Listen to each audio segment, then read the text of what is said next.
If you're looking for a really delicious and amazing pasta salad, look no further. This dish is great. We're going to start with our colored peppers. I used red here, but you could use orange or yellow. I used some celery and some red onion. If you want, you could add a little carrot. I used one small frozen bag of peas, and you don't have to thaw that out. 1 tablespoon of garlic powder, onion powder, and about 2 teaspoons of dried dill and 2 teaspoons of capers. If you don't have the capers, go ahead and use olives of any kind. And then a little pepper juice here, either pepperoncini juice or jalapeno juice. 1 and 1/2 cup of mayo. I use vegan mayo here, but you can use whatever you like.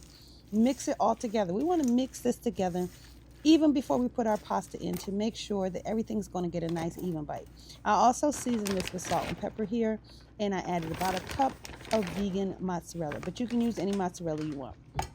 And then I also added some Parmesan cheese here, and mine was vegan, but you can use whatever you want. Now I have a box of cooked macaroni here. Any pasta you like will work fine. This is the one that I chose, elbow macaroni, and I used 1 whole box of that. Mix that all so it's nice and even.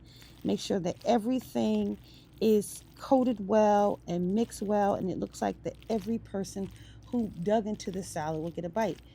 Evenness is so important. The mixing should not be taken lightly. And then go ahead and top it with some crispy bacon. I use smart bacon here, but use whatever bacon you like.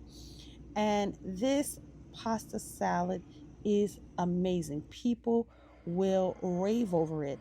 I added it to my dish with marinated collard greens and some vegan ribs. But you can add it to whatever you like, or you can just take it to the cookout and they'll love you. Great. Enjoy.